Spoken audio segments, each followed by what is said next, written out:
6, 5, 4, 3, 2, 1.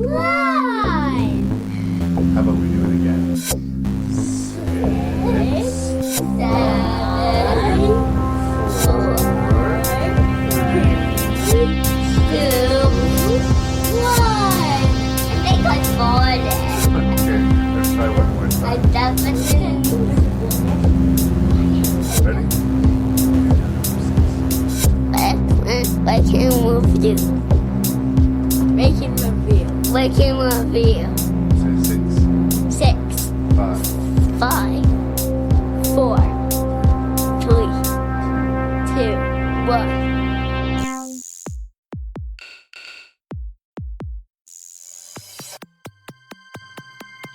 Can you believe it is the 170th episode of Rankin Review? That's a big number, isn't it? Seems like it. This episode, returning guest Skye Brandon is going to join me, your host and Random Canadian Larry Parsons, for Volume 2 of our discussion of the epic and ambitious Marvel Cinematic Universe. I think that sort of speaks for itself, but you should go in as usual expecting spoilers for the movies that we discuss, as well as the Marvel Universe and comic books in general. And you should expect some coarse language, especially from me, because I'm just not a grown-up person. You can send your feedback and complaints to ranknreview@gmail.com. That's ranknreview@gmail.com. The website is ranknreview.ca, because I'm up here in Canada. And if you like this podcast, I'm guessing you would enjoy the Terror Table podcast, or Cobwebs, a Gothic horror podcast. Welcome to Riverdale and the Shelf-Shedding Movie Show, hosted by friend of the podcast, Jason Dubray. These are all fine podcasts. They're all friends of mine and friends of the show. Lend them your ears. And with that out of the way, let's talk about some superheroes.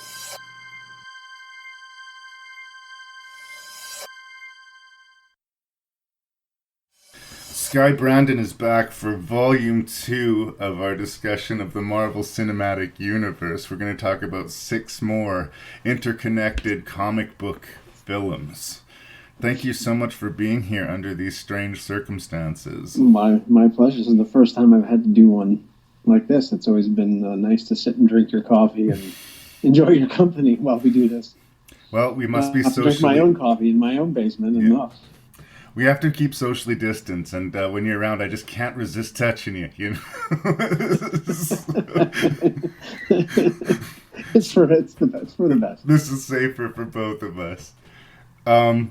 I was talking to you right before we pressed record. Last time we came up with the whole Coulson saga for the first 6 movies, the arc that led us to the first Avengers movie. And I was trying to find some sort of cohesive theme about this arc of 6 that I could connect to. And the closest thing I came to is this sort of PTSD thing. Almost all of them, maybe with the exception of Ant-Man, the main characters dealing with a loss or dealing with some sort of tragedy in their backstory, and they're sort of licking their wounds of it.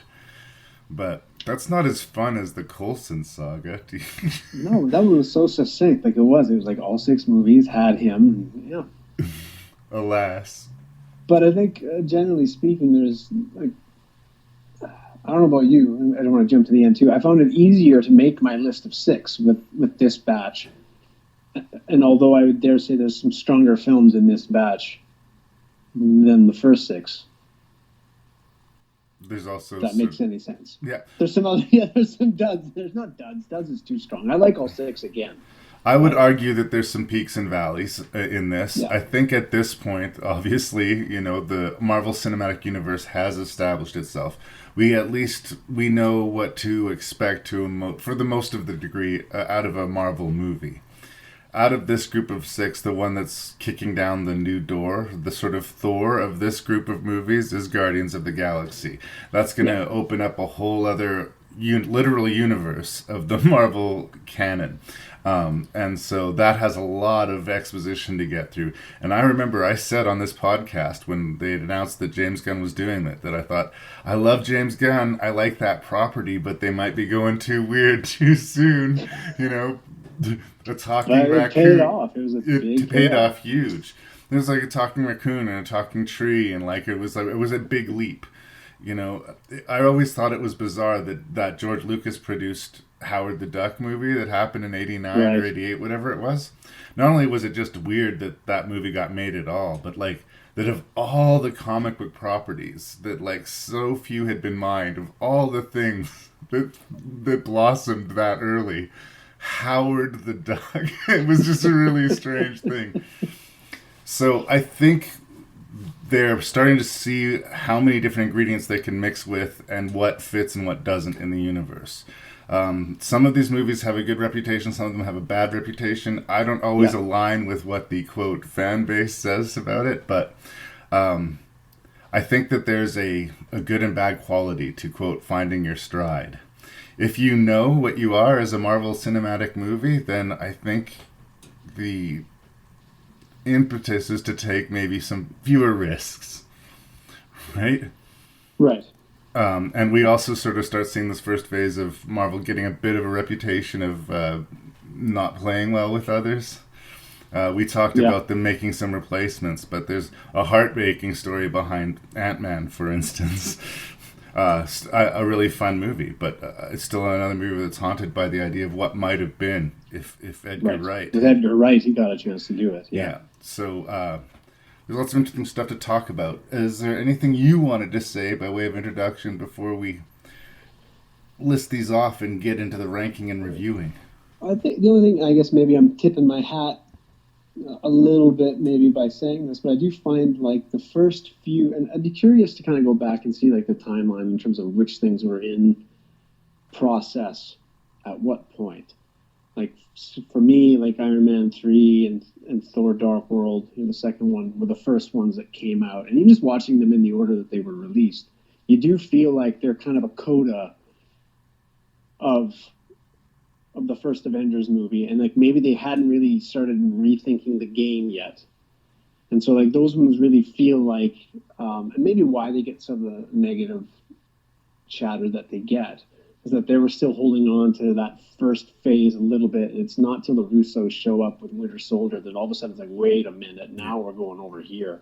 So that really does feel like a really clear shift to me in terms of where the movies were going. There's a sensation maybe of now what? We got to the Avengers. Okay, but yeah, there's maybe a little bit of a plateau. I see what you're saying there for sure. Yeah.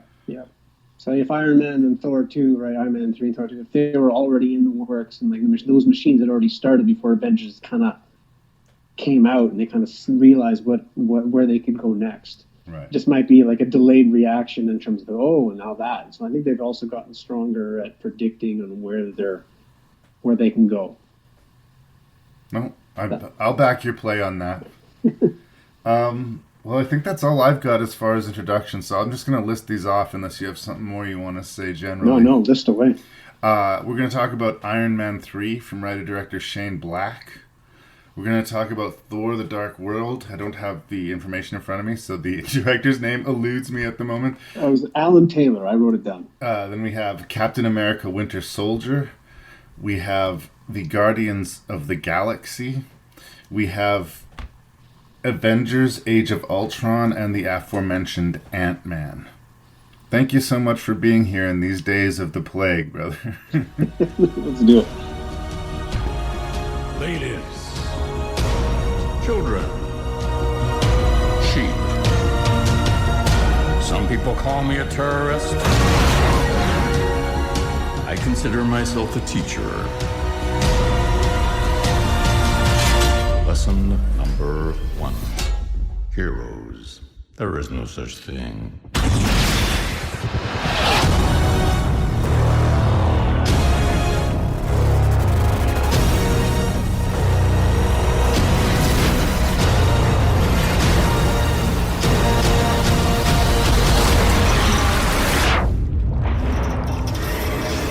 So generally speaking, I like to say that I'm a fan of Shane Black, the screenwriter. He was one of these guys who was the first $1 Million Baby in the 80s.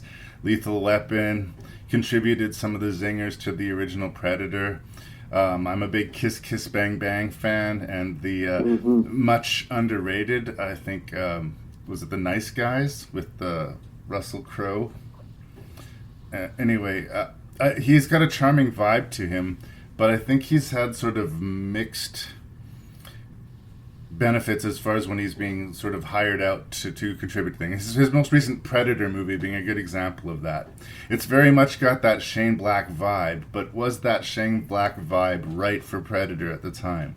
It's funny because he was in the original Predator and he punched up jokes on the screenplay for that movie, but a lot of people would say that maybe he leaned too hard on the comedy when he did his own Predator movie. So I bring all this up wondering how you feel he handled Iron Man. He typically works in a much more R-rated universe, but he's really good at balancing character and he's really good at unspooling plot. Like, you can count on him on throwing some surprises at you. So here we come to Iron Man 3 dealing with a shell-shocked Tony Stark. And yeah, no, I thought there was some good twists and turns in it. I think what I liked most about just this arc, you take the suit away, right? Like, I love that part of the storyline of, like, what happens if you take the toys away from the guy, and you kind of, and knowing, I think they pretty much knew at this point whether Robert Downey Jr. was going to be in a bunch more Avengers movie and crossover. Like, I don't think they knew how many movies he was going to pop up in. But I think they always kind of seemed to know that he was going to have his own trilogy, and then that was going to be it for the Iron Man franchise. So something nice about returning to that idea of, like, he was in the cave by himself in the first one and figured shit out because he's a smart guy. And we kind of get an echo of that on this. Like, okay, you take away all the toys, can he still do the job? Yeah, I just really enjoyed that part of the story. He is once again sort of punished for his hubris and arrogance, because when this shadowy figure of the Mandarin shows up in the background making all of these threats, he kind of calls it on. He calls on the Hellfire, and the Hellfire shows up, and he is brought down to a humble point again. And you're right in bringing up how much of the movie is just Tony Stark, you know? He has to kind of, like, power up back into being Iron Man, and part of him is not sure if he can or if he wants to, and it's a much more sort of character study, but it still has some surprising little moments of comedy and sort of shocking turns of plot, which you can sort of depend on with this director. I'm still not sure how comfortable a fit he is with the Marvel Cinematic Universe. I certainly don't think it's bad, but I feel the director feeling a little bit held back. And you're right, this sort of movie feels like wandering in the aftermath of the Avengers, kind of trying to figure out what the Marvel Cinematic Universe is going to be going forward. And that's all very literally put into Tony Stark's character. So on one hand, I figure that's kind of a clever move. On another hand, it's kind of admitting that they have a shitty hand in some ways. Right. Yeah, and they've got, like, good... I would say peripheral. It's probably not the right word, but, you know, like, Guy Pearce is usually, like, a pretty good luck charm. Like, the guy just kind of keeps popping up in movies that win Best Picture. Like, right. I thought, you know, by the end he was a bit over the top, maybe in terms of some of the extremist stuff, but, you know, it was and not having read those comics that kind of had that story plot, I didn't see that coming when I did finally see this movie, because I kind of was away from comics at that point. Right. Well, I'm not familiar with the Iron Man story arcs that's being adapted here. I know that the Mandarin is a troubling figure and that it's a racial stereotype, both, like, in its origin and its execution in the original book. So they weren't going to be authentic to that because, well, they couldn't be. Why would they? So what were they going to do with that was one of the problems. But as far as you're talking about Guy Pearce, I think he announces himself as the villain just because he's Guy Pearce. What is Guy Pearce doing in this movie? Like, it wasn't that the screenplay showed something or tipped its hand, or, you know, they kind of do an Incredibles thing where at first, when we first meet him, he seems like this helpless, pathetic guy who wants to be Tony Stark, and at the end he wants to destroy Tony Stark, right? Yeah, totally. Yeah. I think that was not a surprise at all. I think if you want to talk about some kind of character swaps or, you know, changes, like Rebecca Hall's character, like her tie. And I thought the Ben Kingsley stuff was a nice, they kind of flipped that on its head, where you think, well, if you're going to get Ben Kingsley, obviously, you're gonna, you know, but it's not how people anticipated using Ben Kingsley. Well, I know we always take this special air when we talk about Sir Ben Kingsley, but Sir Ben Kingsley does a lot of shit. Let's just be real, okay? He was in The Love Guru. He was in Species. You know, he's a workman actor in a lot of ways. But usually when you hire him, he'll give you your money's worth. And I like that, you know, they spend the first act of the movie building him up as this enemy in the shadows, this really sinister figure. And we figure, you know, with this actor, he's going to have some real force to show. He's going to be a real threat. And yes, I do think that it pays off wonderfully when we finally meet him and he's this pathetic actor. He's just being a puppet, you know. I was hired to play this role. I don't even know what the actual scheme is, you know, and he's kind of this pathetic figure. I know a lot of people were bummed by that, but I don't have a problem with it, especially like, how do you adapt that character from the comic book? Why not make a joke about it? Yeah, well, and by even doing so, and of course, there's no way we could have known this at the time, but now with Shang-Chi coming down the pipeline, like, they're going to use the 10 rings and the stuff with the Mandarin that kind of has been introduced with the Iron Man stuff, and they're really going to cash in, it sounds like, on that movie. So Right. these things, this kind of nebulous 10 rings thing that we've kind of been seeing right from Iron Man 1, is going to pay off down the road, Right. which is kind of cool. I also think that this is the Iron Man movie that gave Gwyneth Paltrow something to do. I mean, that seems unkind, but she has always very much been the supporting. I love Tony. I support Tony. I'm nervous and scared for Tony, and she gets to level up in this movie a little bit. I didn't find it as a rich payoff as maybe other people would, although I just feel myself increasingly distant to Gwyneth Paltrow as an entity in the world. So that might, I mean, that's not a fair thing to put on the movie, but it's a true thing. I'm just not as excited about Gwyneth Paltrow as I once was, you know.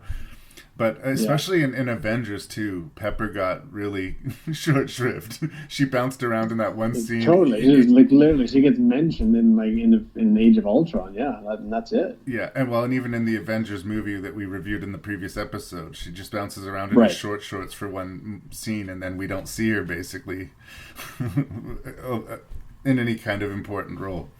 Yeah. So I like what it's trying to do. I think that there's some great action sequences. I love that when his house gets attacked and seeing that iconic building rolling down into the ocean, and how he sort of survives within the cacophony and the destruction of the rolling explosion while saving the Rebecca Hall and the Gwyneth Paltrow character, and trying to keep himself alive, all within this chaos. It's another one of these interestingly put together action sequences. It reminded me of sort of the plane saving all the people from the plane. It was just a really good action sequence. It's really well done. Yeah, it's a really good action sequence. It's really well done, and it's just a very specific Iron Man thing. There's not a lot of other playgrounds in which you would find that scene happening. So there are great payoffs to the movies. It just seems somehow adjacent. It feels different from your average Marvel movie. And its framing device is different too, right? Like, it's him narrating it back, and I know that the payoff at the end with the end credit scene is like he's talking to Banner, right? Like, that's the hidden thing at the end, if you will.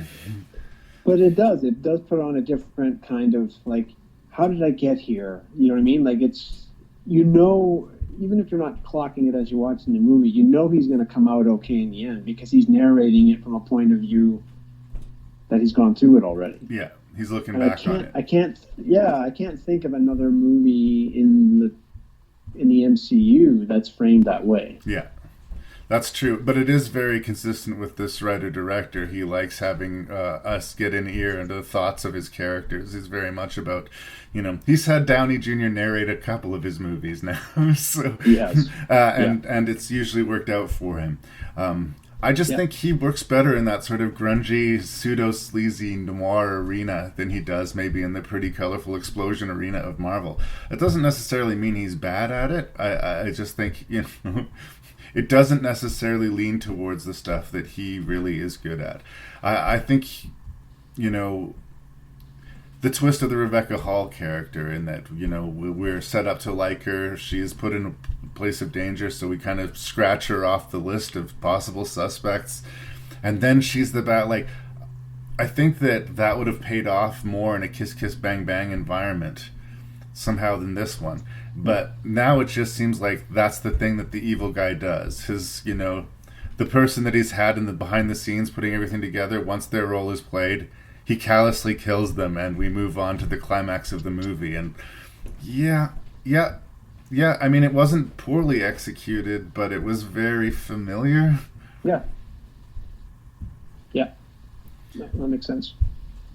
And the climax of the movie, and I think you're right, I think Guy Pearce kind of overplays the son. He really does remind me of Syndrome from The Incredibles. That's not, I wasn't just being shitty about that. I didn't put my finger on it, but you're absolutely right.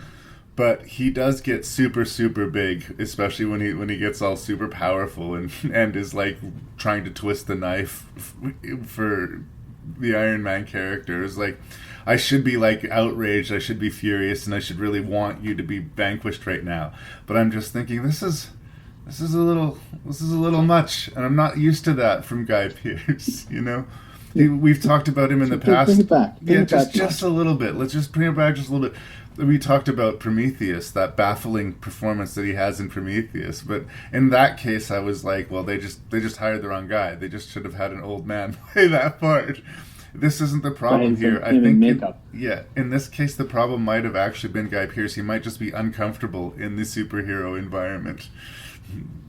But I feel like with the Disney Plus stuff and like all the various avenues that they can go now, I find myself thinking like I hope we see Sam Rockwell, like I hope we see Hammer again from Iron Man 2. I really don't feel the same way about the whole Stasis. I'm sure we'll see AIM as an entity because it's so entrenched in the comics and stuff too, but I don't need to see that character again.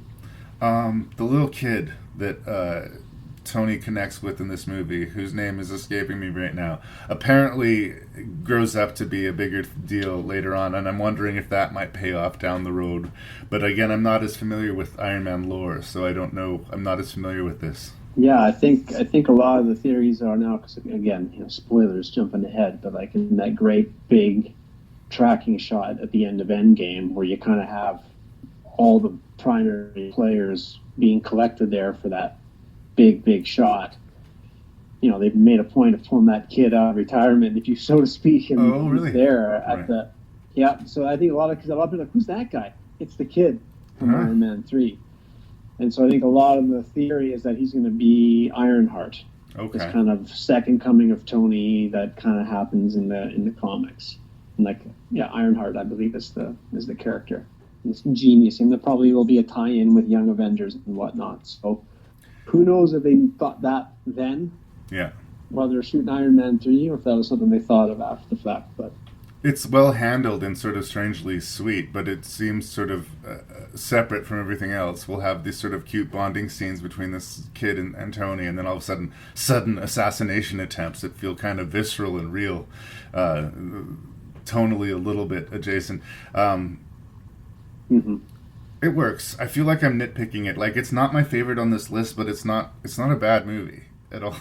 No, I agree. Yeah. Yeah, again, I think sometimes we feel like we're coming down hard on some of these movies, but I quite liked it. No, it's got a good, fun sense of humor. It's got good payoffs in the action sequence. Like I said, surprise twists in the plot. It's good enough, but like, it just doesn't stand out in the crowd that much to me. Like, it's not a game-changing Marvel movie, and we're going to talk about a couple of those in this list, I think. So it might be the company it's in. I like the movie. I don't love it, I guess, is where I wash up. Yeah. Is that good enough? Is there anything else you want to say about Iron Man 3? No, I'm good. If we do nothing, they'll destroy us.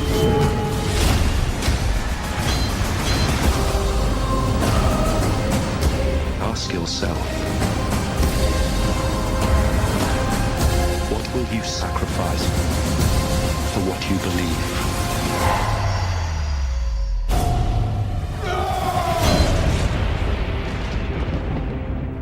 You must be truly desperate to come to me for help. You should know that when you betray me, I will kill you. When do we start? So Thor: The Dark World has a bad reputation around Marvel circles. A lot of people consider it kind of the basement of the Marvel Cinematic Universe movies so far. I don't know that I would definitely take it that far, and I think some of the stink around the movie has less to do with the movie itself and more of the fallout around the movie. Marvel almost lost its relationship with Natalie Portman over this movie, and an actress was seriously injured on set making the movie. I can't remember the name of the actress, but she was one of the main warriors, the gang that hangs out with Thor. She had it'll be Jamie Alexander who plays Sif. Very serious back injury during an action sequence, and when that happens, it's never a good thing on set. Last minute director replacements, a little bit of chaos going on behind the scenes. So I think for Marvel, that's why Marvel probably thinks it's like the worst movie. I'm not sure why the fans do, other than this basic premise. I think the lesson that's learned in The Dark World, for me anyway, I'm not going to put words in your mouth, Skye, is that Thor works better light than dark. Funny Thor or lighter Thor or sort of tonally recognizing the inherent sort of ridiculous of these godlike figures in the world so that we can laugh a little bit. Not so much that it kills the stakes, but that we can have fun with it. That seems to work better in the Thor universe than the heavy, dark, operatic Shakespeare stuff. Now, I know this was all set up by Brandon, but essentially the first Thor was kind of comedic in tone. There was a big fish out of water thing, his powers being taken away and him having to, earn it all back and relearn the way about doing business while he's, fumbling around Earth. Kind of funny. The Dark World lives up to its title. And again, I guess the other sort of familiar flaw that we'll talk about in some of these Marvel movies is that they have a great villain that they don't do much with. Christopher Eccleston is a really, really good actor, and I like the idea of these dark elves being really powerful, but once again, like we talked about in the original Thor, they're totally punks compared to these gods. Like, they're just not matched. So, yeah, there's a lot of problems with Thor: Dark World. Is it bad, though? Is it a bad movie? Did I not enjoy my time with it? I couldn't say that. Like, I enjoyed it. In a lot of ways, the haphazard sloppiness of the movie gave it a little bit of a more unstable feel than the Iron Man sequel that we just talked about. Yeah. But it made it less predictable feeling. It felt fresher as a result. Now, when all's said and done, it maybe didn't give me everything that I wanted out of a Thor movie, but as I was watching the movie, I don't know that I or anyone knew what we wanted out of a Thor movie. As it turns out, I think what we wanted out of a Thor movie was Thor Ragnarok. But we didn't know that yet. And Thor was a tricky character. I talked about it with the first movie. It's just a weird character, even within these, the Hulk is in this universe, but somehow Thor is a stranger character to me than Hulk. So you're a monster movie guy, though, Larry. I am a monster movie guy, it's true. But that's somehow easier to get my head around than that this is like a god of mythology that's hanging out with these guys and making all of these pop culture references. That's somehow stranger to me. But in the end of the day, I kind of, it's the underdog quality of the movie. Maybe it's because everybody picks on it, because it's the runt of the litter, as it were. I think it does have a scrappy charm, and I think it works enough that I will say it's a good movie. I wouldn't give it a thumbs down review.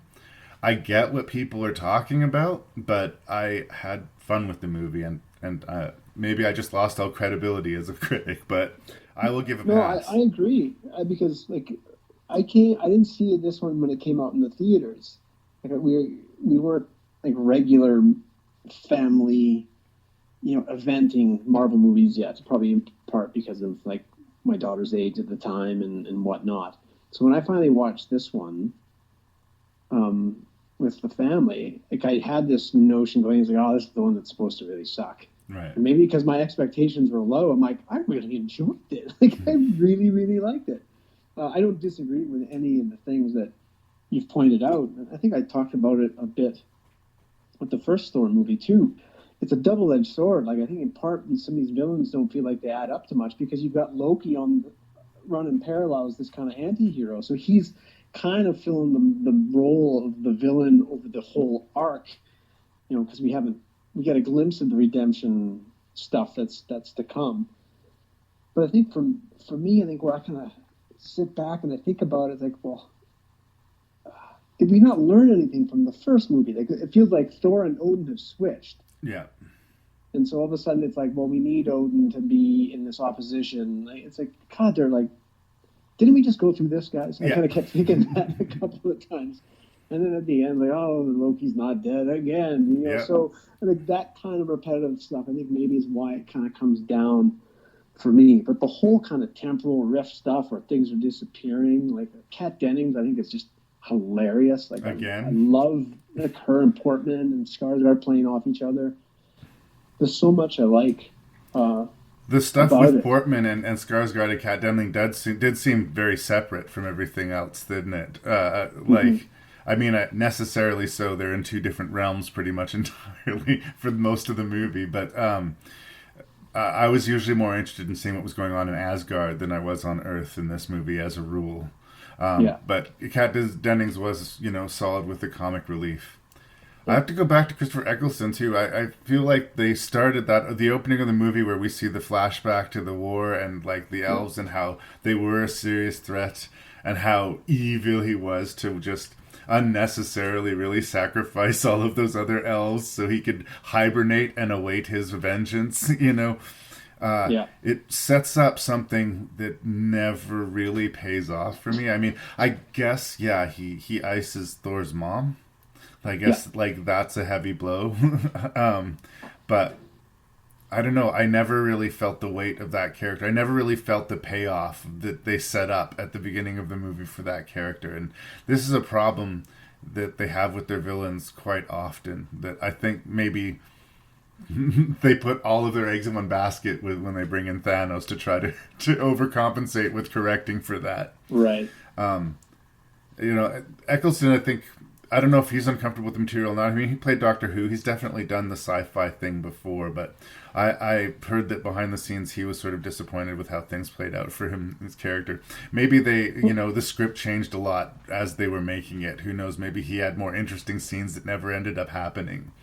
But I felt he's a bit like Colm was in the first one too, where you got these really great actors, classically trained, and then you pile on heaps and heaps of makeup on them, to the point where if you didn't know who they were, you might not actually know who you're watching, which in some regards is great as an actor. Sometimes you want, like, oh no, well, let me try playing on, like, with all this stuff. But, they do kind of sometimes, I feel like, get lost behind the makeup, if that makes sense. No, absolutely. Absolutely. And this one's trickier too because it's an origin movie. It's not because they had so much time to spend on Thor or Loki or all these other characters. We knew all the other characters. They could have done more with that, and they didn't. Yeah. And the Thor Loki dynamic is always going to be charming because those actors are really charming. But the tires are spinning, at least narratively, as far as, how their relationship moves forward. And yes, as you already pointed out, this is the second time Loki dies but doesn't. Yeah.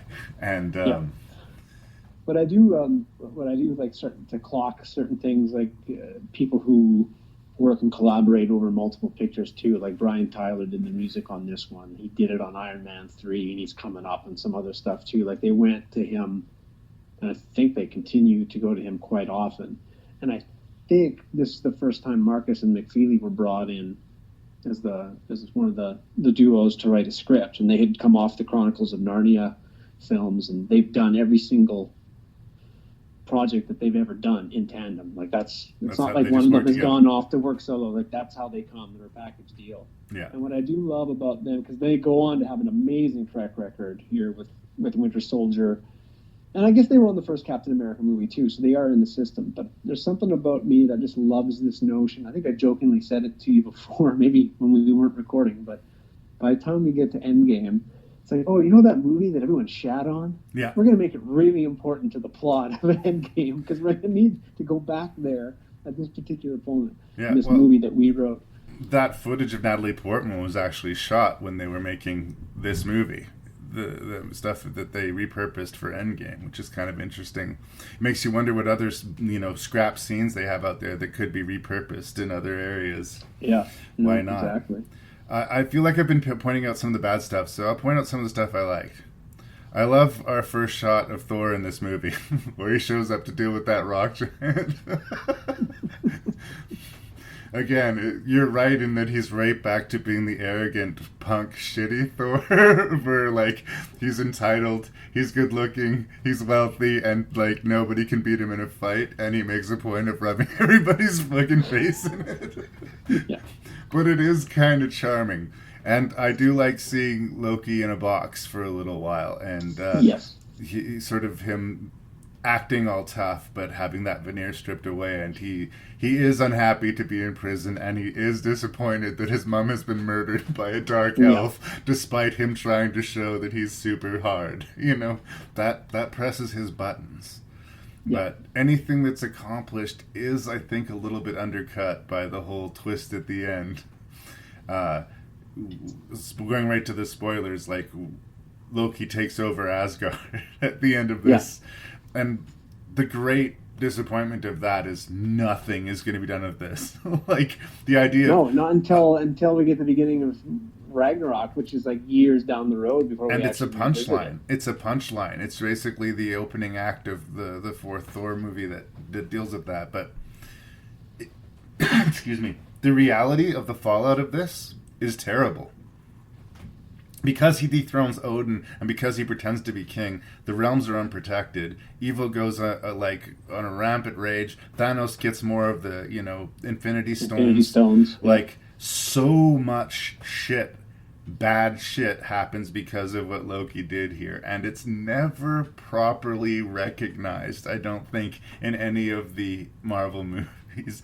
Yeah. Loki gets a pass, I guess, because of what happens to him later on in the movies, I guess. But I think that's interesting, that he is probably second only to Thanos responsible for, the snapping that we're going to get to later on in the show. So maybe they either didn't fully comprehend that or recognize it, or maybe they had a different plan of what Loki was going to do when he was in charge of,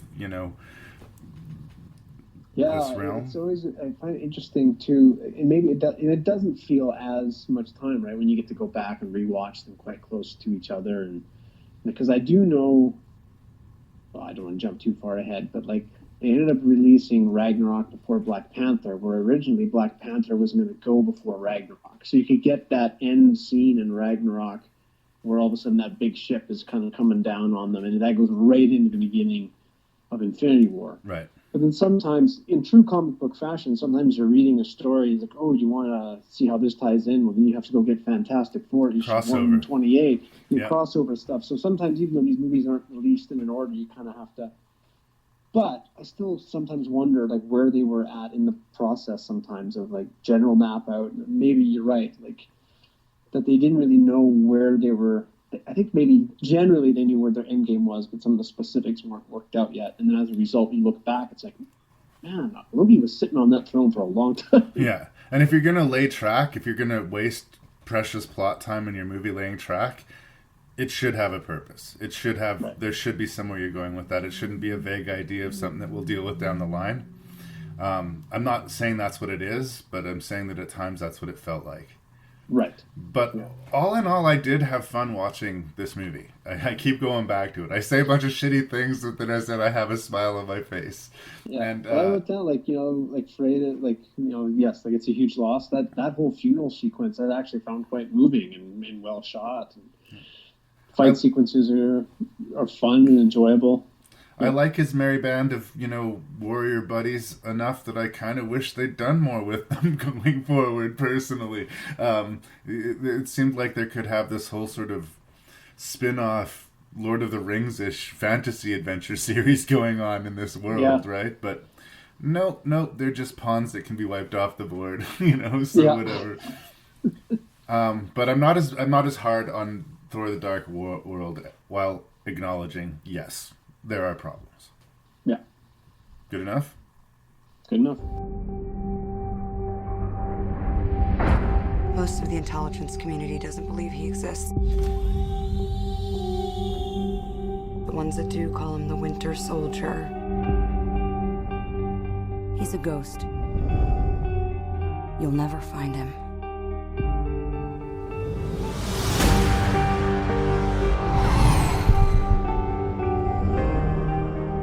They joined S.H.I.E.L.D. to protect people. Captain, to build a better world, sometimes means tearing the old one down. And that makes enemies.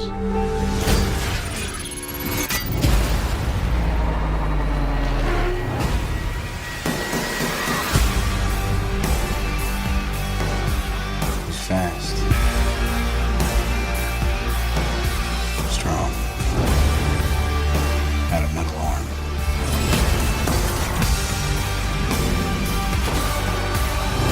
Are you ready? All it takes is one step. People are gonna die. I can't let that happen. Captain America needs my help. When do we start? We just did. All right, let's talk about Winter Soldier. When we talked about the first Captain America movie, the first Avenger, I said he was never my favorite brand of superhero. He's not as visually dynamic or interesting. He doesn't wolf out into a monster. He's a super soldier, and he wears the American flag, and he's very patriotic. And I get why that wouldn't appeal to me as a young Canadian boy in small town Alberta, right? I didn't hate Captain America. I was just he was just never one of my favorites. And I couldn't get excited about Captain America as, a member of the Avengers. I like the Avengers movies, but it was just always the one that I was least excited about. Until Winter Soldier. Winter Soldier completely reinvented my thought on Captain America, what a Captain America movie could be, what a Marvel movie could be, how adult they could go and still make it entertaining for the kids, because even though it feels a lot of times like a 70s spy thriller, aided in part with the presence of Robert Redford, but it still has that superhero fun action stuff. In fact, one of the things that it unquestionably does, one of the many things that it unquestionably does better than the first Captain America movie, is showing Captain America in action. Like, we got montages of moments of Captain America kicking ass in the first movie, and we got him sort of leveling up from a weakling into a super soldier. In this movie, he is formidable. He is one of the Avengers. He is on level with everyone else. He's not just a enhanced human being. He is a superhero. And I really felt it and believed it for the first time in this movie right away, with the opening sequence on the boat and the attack on and everything. Like, right away I was like, oh, this is we've next leveled everything here.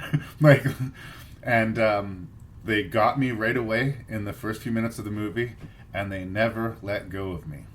And honestly, I think this is a much more significant and better movie than the Avengers movie we're going to talk about. And I think in a lot of ways more significant shit goes down in this movie than goes down in the Avengers movie. Much like the third Captain America movie, these function almost as mini Avengers movies as much as they do Captain America films. Now, maybe that's taking away from the brand of Captain America, but all of a sudden I went from being indifferent to Captain America to being actively a fan. So that's an accomplishment. And it's an accomplishment from a couple of guys who got noticed because they did some great episodes of Community. Community, yeah, I know. It's like, what? And now they're just running the world on this thing. So it sounds like I'm gushing about Winter Soldier, because I am fucking gushing about Winter Soldier. It's a complex story to describe, but we find out essentially that Bucky Barnes has survived. He's basically become a Nazi instrument assassin, and well, he's not Nazis, the oh my god. Hydra assassin. Hydra, but it does come from, Red Skull. Yeah. But then also he's kind of got these Russian ties and stuff like that too, right? So it's like, what? Hydra's everywhere, I guess. I just blanked on the name Hydra for some reason there for a second. But I like that ties in not just to his past, but to Tony Stark's past. We also find out the Winter Soldier, on top of being Captain America's best friend, pulled the trigger on Tony Stark's parents. Yeah. So the dramatic stakes are huge. S.H.I.E.L.D. as an entity largely falls in this movie. It looks like we're losing Samuel L. Jackson for a moment. There's an intense action sequence in broad daylight in a city street. Like, the movie is just relentlessly entertaining. And unlike the previous reviews where I feel like I'm going to focus on the negatives, I'm having a hard time finding any negatives to focus on here. So help me out. I'm the same way too. No, I don't think I'm going to help you in that regard because I'm the same way. Like, again, you got Marcus and McFeely writing the script, the Russos. I think, the Russos, the work that they've done on the Captain America movies basically got them the double bill of Infinity War Endgame because they're juggling so many. Like, every time they did a movie, it's like, here's some more characters for you to deal with. They do a really good job. Like, I think I saw an interview or something like that. Maybe it was even an extra on the Blu-ray. I can't remember. But like, that whole elevator suite sequence is the first thing they shot. Oh, really? Yeah. Like I'm like, what? Why would you start there? But it's probably something to do with who's available on what days and all that other stuff. But to describe that again, but they're laying the groundwork with something as simple as On Your Left, that interaction with Sam Wilson, who of course becomes Falcon, like that stuff, they keep coming back to these lines that then people who watch all the movies and know them all end up being these quick emotional hooks later on down the line. Gary Shandling, right? We're pulling him from the Iron Man stuff. Like, we're tying the universe together. They get our first mention of Doctor Strange. I don't even know if they knew what they were doing with it, but they mentioned Stephen Strange to kind of start introducing. He's an entity in the world. Yeah. I think just having someone like Robert Redford and playing the espionage angle too, I think makes Black Widow a stronger character in this movie because that's her world. Yeah. She seems a bit more. Her importance seems to be amplified in a movie like this. And she plays the game a little more ruthlessly when she knows that there's spies involved because, there's no time for quipping. Like, it's life or death. You talked about the elevator sequence. I thought that was a great sequence in of itself, too, because we hadn't seen a contained action scene like that.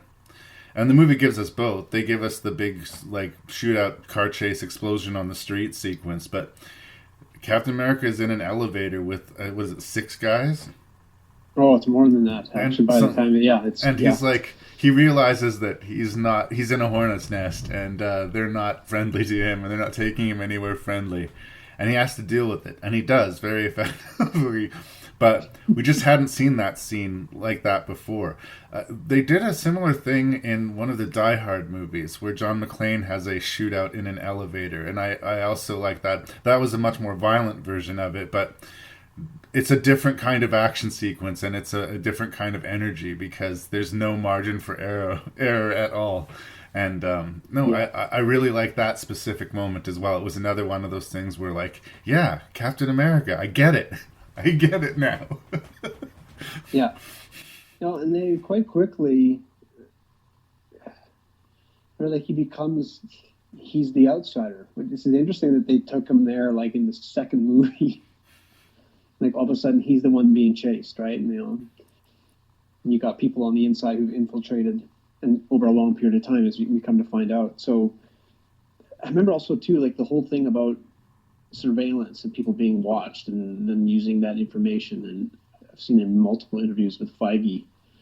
It's kind of course, the mastermind of the whole thing from a production standpoint. And some people are like, well, how did you know, in terms of Snowden and all that stuff, because the timing of it. He's like, we didn't. Yeah, fate. It's happened again and again where they just kind of this is kind of interesting. And they kind of start going down this road. And then while they're making the movie, something globally happens that just makes it relevant.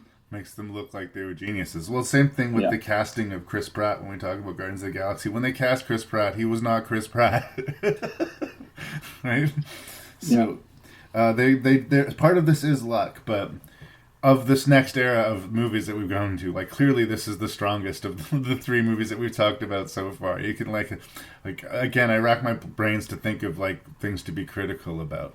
You'd think that with all of this espionage and all of this backstories that we're going into, that you would lose the younger audience. But I watched this with my kids, and they were into it. I mean, I didn't give them a questionnaire afterwards and say how it rated against the other ones. I'm sure like Tristan would always say that Avengers was his favorite because that's where Hulk smashes Loki into the floor right to the end. But I think it works really well as a bridge in that it takes pieces from the first Captain America movie. Like we get to see Peggy, and we get Zola being brought as this kind of computer consciousness elements. Like there are things that from the first movie doesn't mean like it's a clean start. Like we're bringing elements from the first one, and setting the table for what's to come.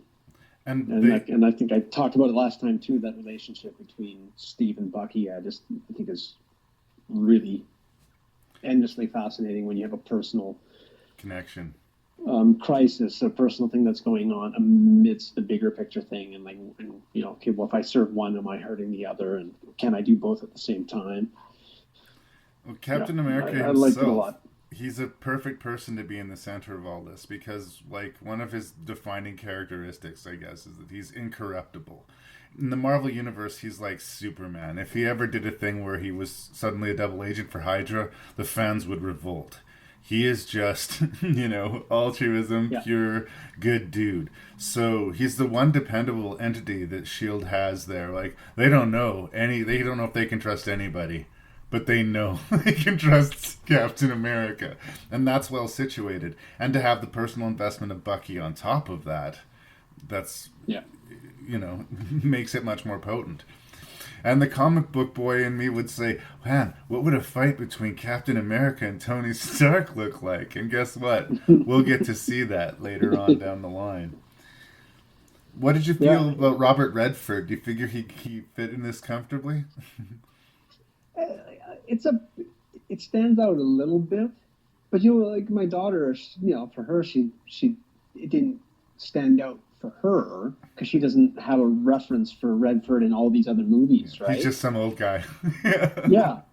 So she kind of like, but like, it's a really good scene in terms of getting to see Redford play the bad guy because it doesn't happen often. Nope. But just that late night scene when Bucky's come to his house and they're sitting down and having a drink and the maid comes back in and it's like, oh God, I wish you didn't. That was and just unfortunate. pulls the trigger. Yeah.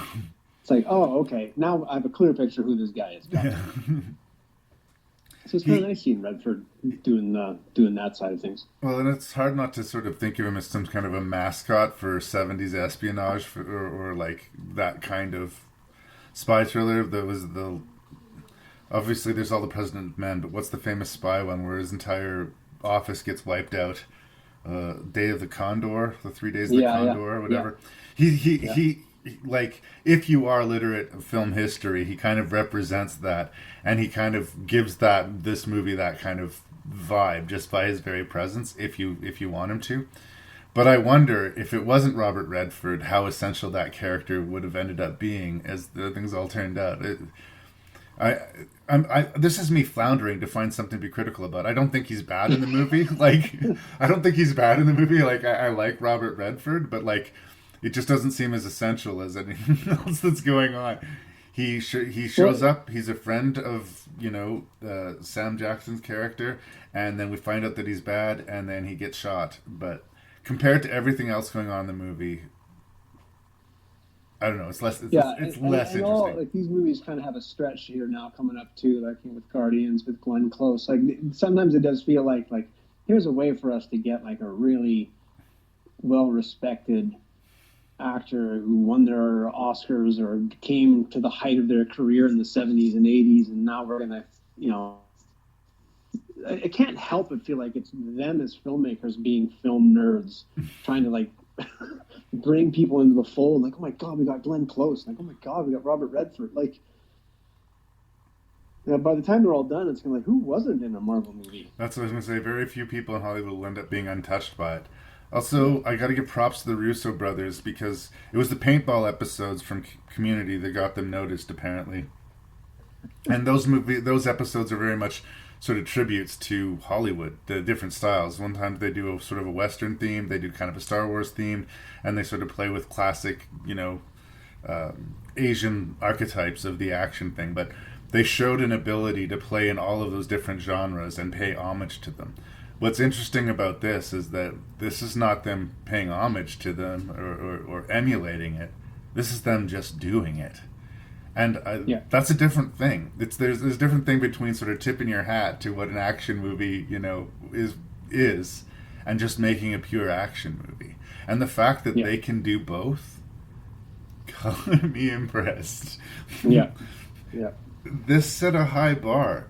It set a high bar for Marvel. And wow, I don't know. The only thing they could do was maybe follow it up with Guardians of the Galaxy.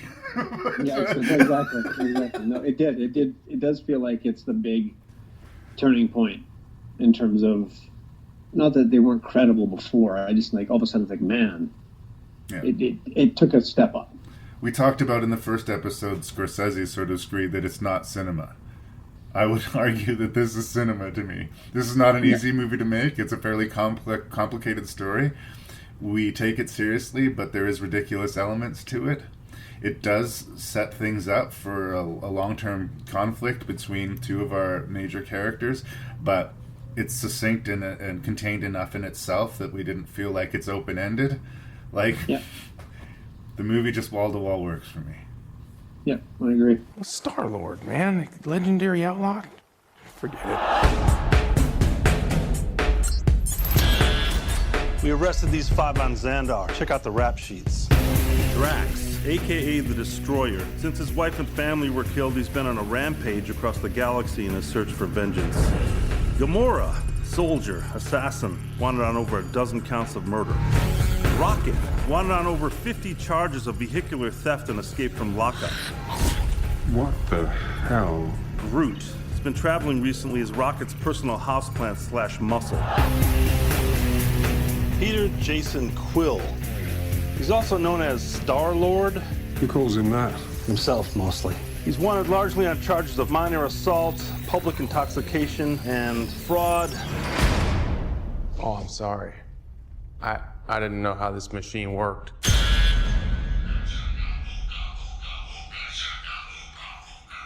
Hey, that's mine.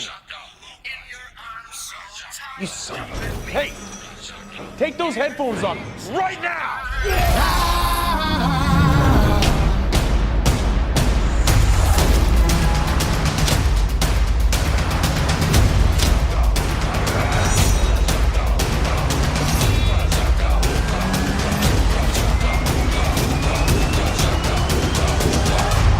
They call themselves the Guardians of the Galaxy. What a bunch of a-holes. Hooked on a feeling. I'm high on believing. I like the idea of Guardians of the Galaxy. I just was worried that it was going to be too strange a door to kick down too soon in the Marvel Universe.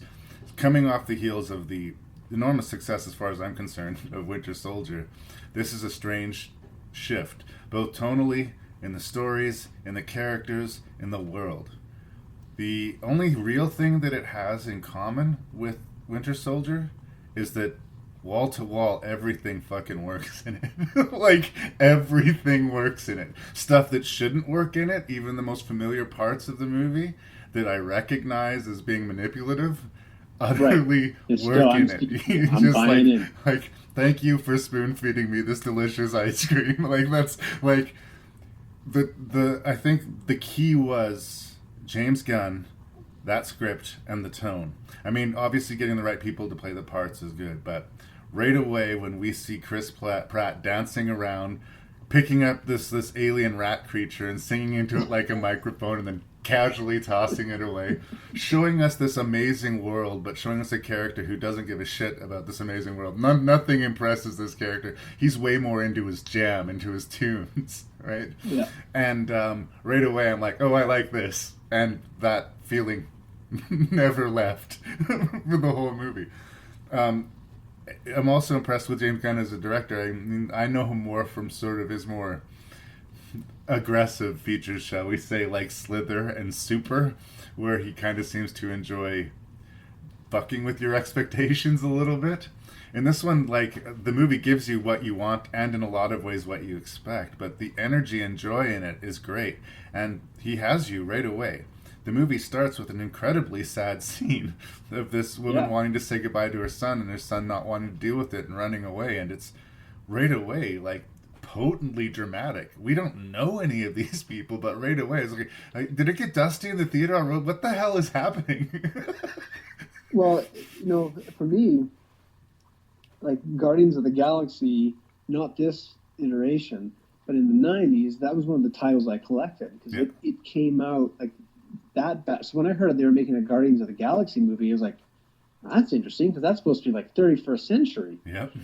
Because like that's down the road, right? And what's so great about that title is you kind of see how they took things from the contemporary Marvel and how they kind of then evolved over the centuries into. It's like the first 6 issues of that run was the one character trying to find Captain America's shield, like it was a relic. Yeah. Well, so they had all these ties. I think the original pitch was like Star Trek. This had been. I think the original pitch was like Star Trek meets superhero. Like if we had a world like Star Trek, but instead of people, we still have these superheroes, right? So what are superheroes doing in this sci-fi environment is basically the question and the pitch of the Guardians of the Galaxy. But it's also lighter, goofier, and because they're in an alien world, everything's on the table. Like I said, we have a talking tree, and we have a talking raccoon, and we have like there's galaxies to explore. All of a sudden, we're not contained in Earth. We're not contained in Asgard. But what James Gunn did, in terms of writing the screenplay and then obviously in the execution too, is that two things. Because it's such a big turn from everything that came before it. Although we have had glimpses of Thanos, because it's outside the realm and it's cosmic, it can have a completely different kind of tone because it is so different just given the circumstances of the story. It's already different. But then he made it relatable because you've got this character who's originally from Earth, who loves music of his childhood, and you have these signposts of contemporary music that people know and recognize that you can put in to help, kind of mold the arc of where the characters are at. He situates us. Pays off. Yeah, he situates us in a familiar world. They did a similar thing in the not so great Will Smith version of iRobot, in that the Will Smith character, although it's set in the future, is obsessed with the past. He's obsessed with late 90s, early 2000s culture, so that, the people who are watching the movie can relate to him if they relate to nothing else. And yes, I agree, that's what they're using Chris Pratt for, but they couldn't have found a better actor to deliver that for us, I don't think. You never maybe would have guessed him as an action hero from his sort of sitcom background, but once he shed a few pounds and showed off his chiseled jaw and everything like that. But for me, it's less him punching people and more the attitude, the vibe, the energy of that character. This is a guy whose life has been utterly ruined by, terrible circumstances on one hand, but on another hand, his life is completely extraordinary. He's privy to entire worlds that most people don't even understand exist. And he sort of lives in this strange, goofy limbo in between. And that nothing is exactly real to him, but, he's still a person with feelings and emotions and needs. In this movie especially, Star-Lord is just need. He needs to be loved. He needs to be recognized. He needs a family. He needs need. Because all he's had until this point is Michael Rooker. Yeah. The space bounty hunter. Yondu. Yeah. Yondu, who was supposed to deliver him to his dad, but instead kept him and continually reminds him what a great favor he's done to him by doing this and how they were going to eat him, but they didn't, blah, blah, blah, blah, blah. Honestly, this is a really controversial opinion because I know people love Yondu and I love Michael Rooker. He is hands down my least favorite character in this movie. Right. Hands down my least favorite character in this movie. And I like Michael Rooker and I know James Gunn likes him too. He specifically wanted to put him in this movie. And I like that in the second Guardians of the Galaxy movie, I feel they do a lot of course correction on Yondu. Yeah. But in this character, I know we're not supposed to like him, but I hate him. There's no heart to him at all. I hate his cowardly flying knife weapon. I hate his attitude. I hate, I don't see the warmth in his character. I think that something got lost in the translation there for me. But the rest of the movie is so much fun and so funny. And the fact that he gets, defeated or tricked by Star-Lord at the end of the movie pays off because I don't like him so much. The problem is going Right. forward, they're going to move forward with this series, assuming we really like Yondu. And I, for one, don't. I just always thought of him as a terrible villain. Right.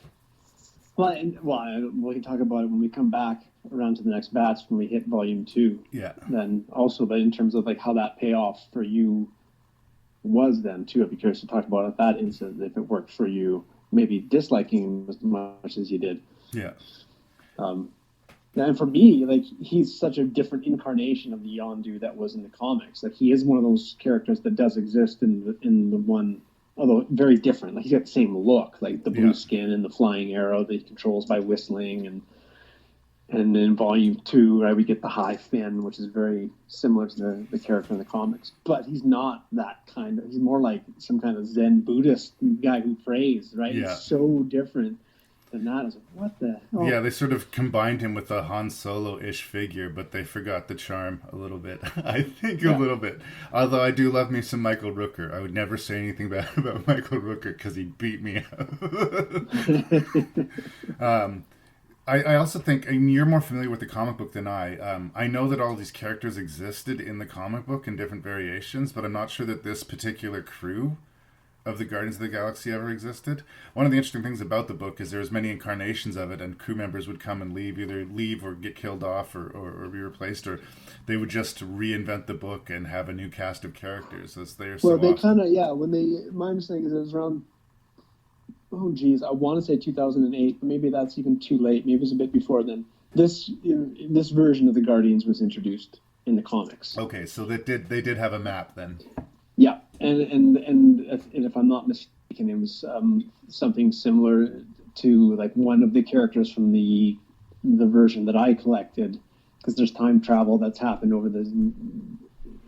Like that's how they got introduced, like in the late 60s, early 70s, before they had their own run as a title. They were introduced through, I can't remember which comic, if it was a Marvel 2-in-1 or some kind of Avengers thing. They came from the future and to so on and so warn forth. us about something or other. Right. So there's another time travel thing that was introduced, and they kind of used that. He said, "Oh, I'm from the Guardians of the Galaxy. I think it's Rocket or something." So, "Oh, that's a good name." And then they take on the mantle. So that's how they kind of introduce them as the new Guardians of the Galaxy in this kind of contemporary timeline. So yeah, it really kind of shook up, and that kind of came on. A lot of characters were kind of reintroduced. Like one that I followed a lot was Nova. And he's tied in with Drax and Drax's rebirth story, which then led into Guardians, and like Ronan the Accuser, who of course is the villain in Guardians, Lee Pace. So it's interesting to see what they've already chose from that kind of mid-2000s reintroduction of the characters and stuff that they can still use if they want. Yeah. Like they've got a big palette to use, and it's actually fairly recent that title's been around. Well, because there was Guardians in the late 80s. I do remember reading Guardians of the Galaxy as like a title. It came, like, they finally got their own run. It was like 90, 91. Oh, was it? First issue came out. Yeah. Because it was right at the tail end of when I was seriously collecting comics. But I do remember they did exist, and I did read some of it. But it's interesting because not until Doctor Strange do they do this again, where they kick down another like entire universe. Doctor Strange will give us the world of supernatural. This is giving us the world of science fiction within the Marvel universe. Yeah. And that's you brought up the Dave Bautista character. Yeah.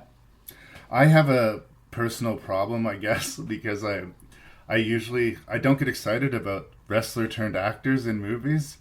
Famously in my childhood, that's never really been a good thing. A lot of times I get these like steroid barred Hulk Hogan. Yeah, these steroid victims who can barely talk because and like it just almost never paid off. For every Rock, there was like 3 or 4 just terrible misfires. Dave Bautista, man, has made me a believer.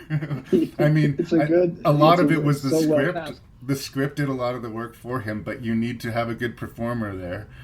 Full head to toe, prosthetics on his body. And he's tough and funny.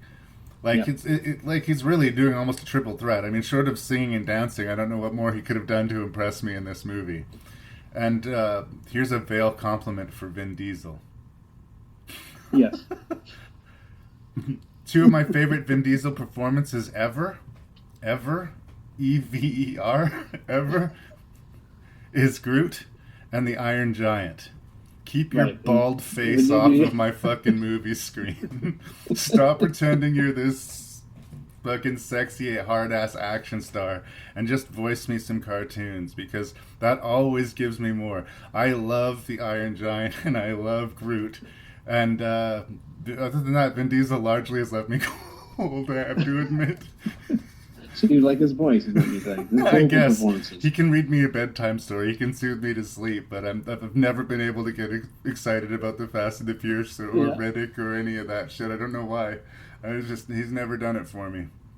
But I love me Groot.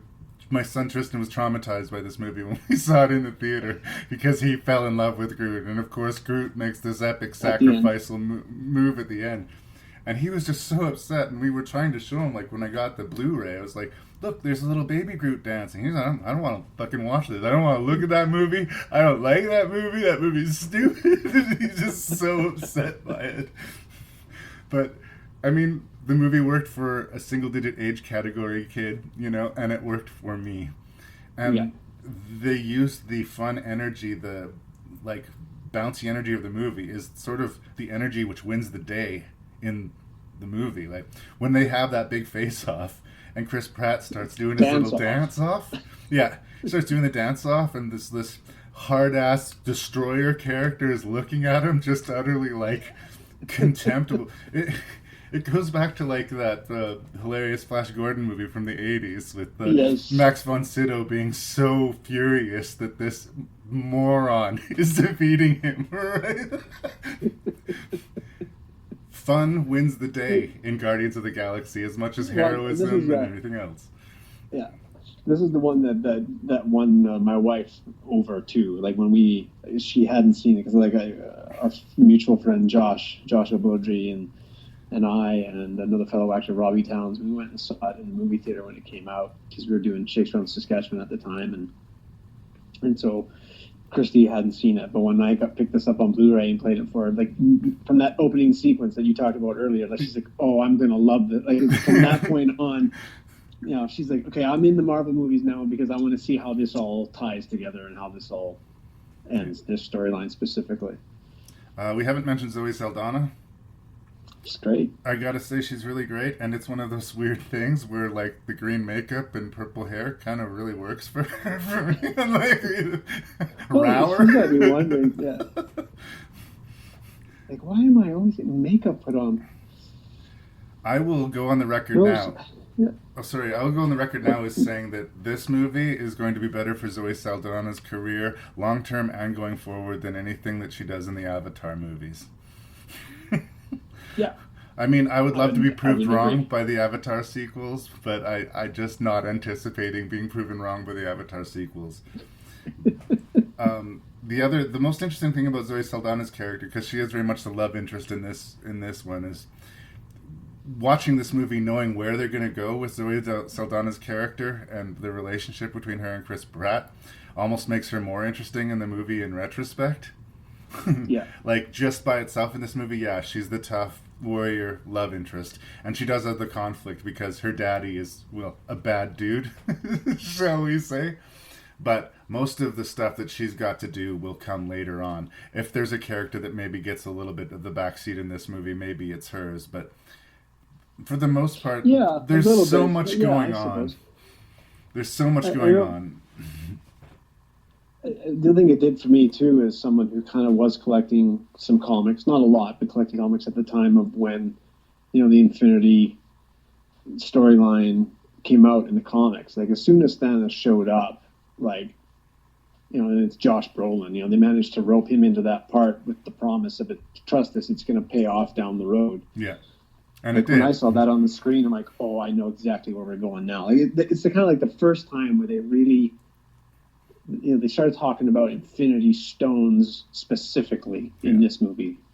Like, the other ones, you kind of had the cosmic cube that they're kind of dovetailing it into one of the stones, and we find out Thor Dark World, we've got one of the stones, although they hadn't really named it yet. Right.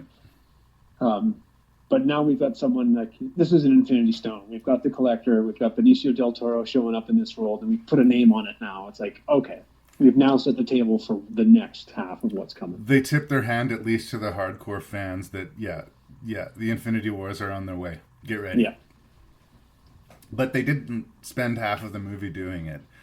No. Benicio del Toro has a weird history in science fiction movies. For me, like, yeah, he's in the movie, and it's kind of an interesting scene of itself, but I'm not sure, like, the Collector's a bigger entity in the comic books than he ever is in this particular movie. It's kind of cool for the comic fan to see the Collector, but as an entity in the movie, it's not such a big deal. Much the same You way... get Howard the Duck. Yeah. Well, but in that Star Wars movie, The Last Jedi or whatever, he's in that movie as well, and it's much the same thing. Like, it's nice to see him. He's got a couple of good lines, but when all is said and done, it just wasn't essential to the movie. Yeah. But even the inessential scenes in this movie are a lot of fun, and that's enough for me to revisit it. I think this is one of the Marvel movies that, like the Avengers, that first Avengers movie, that will probably get the most rewatches out of me. Yeah.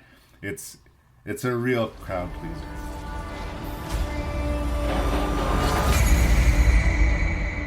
It's the end. The end of the path I started us on. Nothing lasts forever.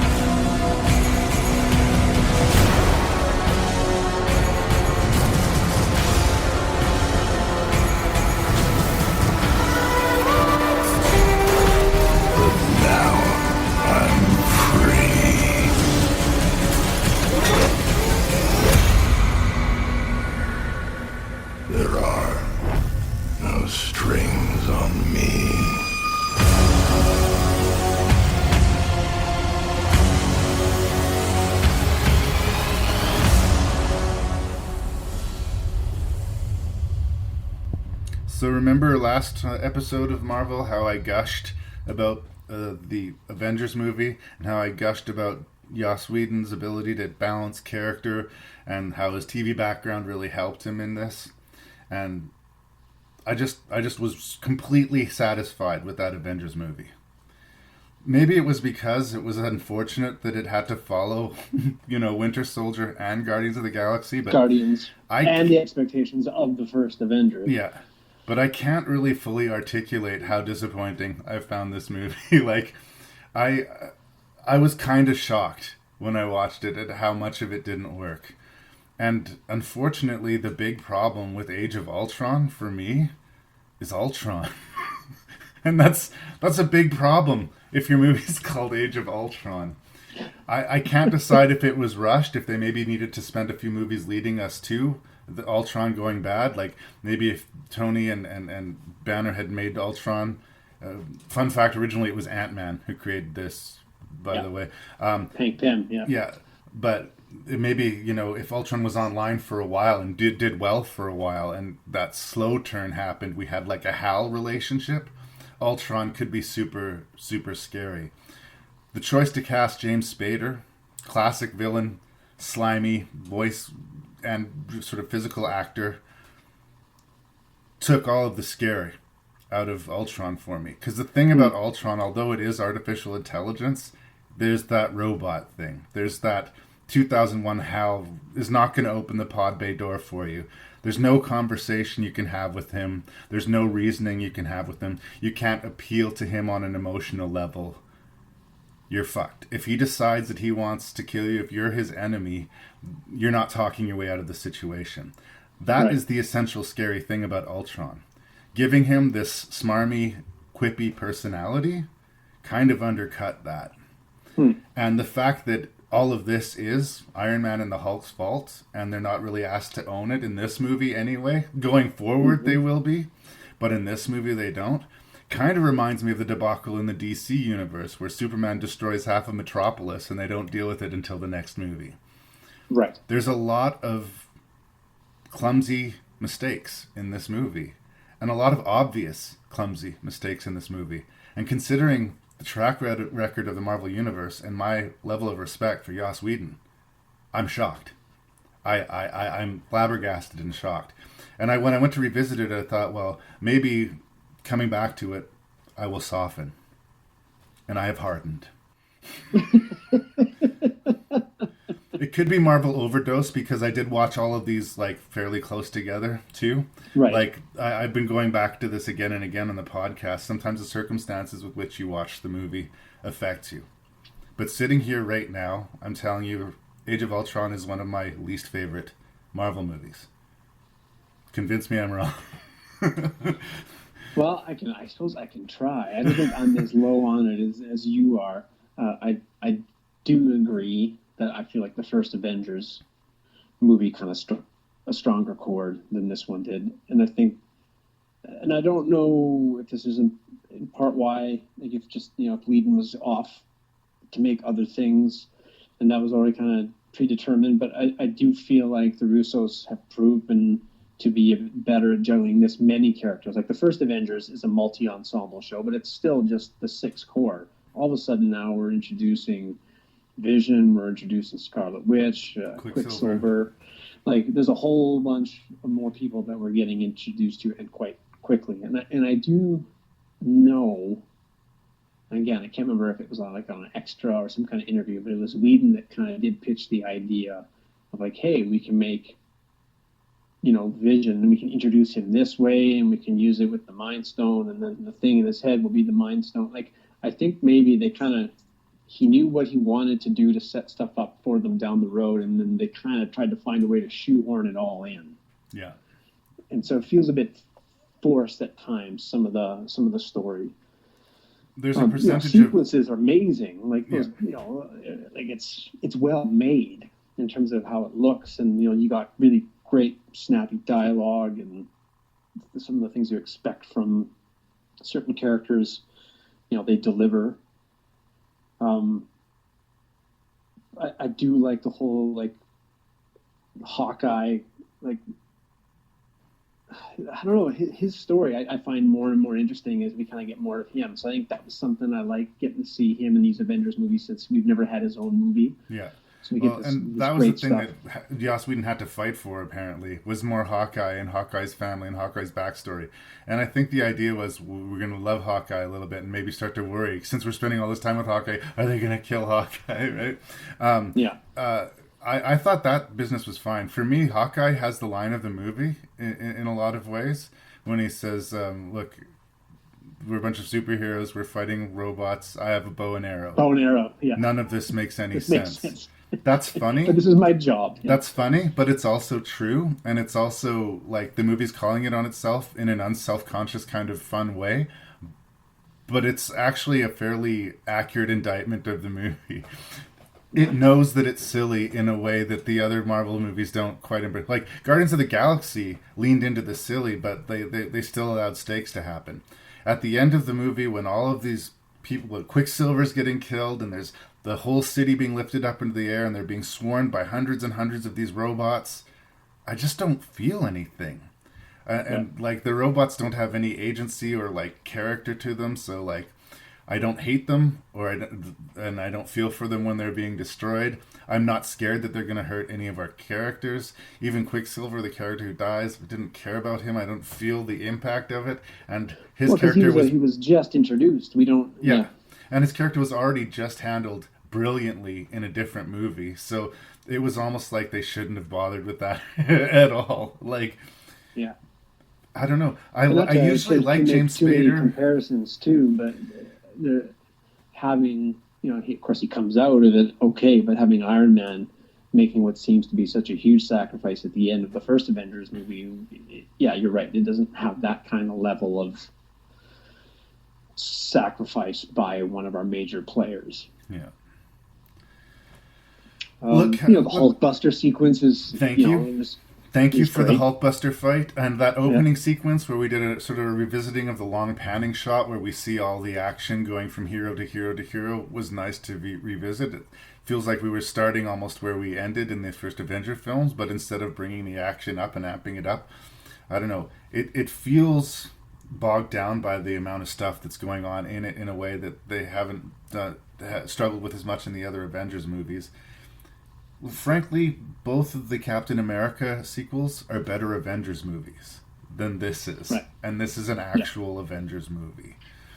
But like, again, the comedy does work largely. Like, even when like I can sort of see through it, like I talked about with the Hawkeye line, I do appreciate Joss Whedon's. I love the whole bit at the very beginning of the movie where they're all trying to lift Thor's hammer.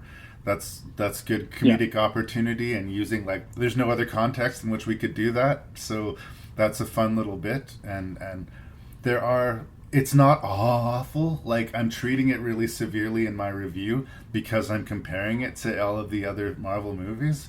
But honestly, front to back, I think it has less issues with it than Dark World does. And I know a lot of people would think I'm crazy for saying that.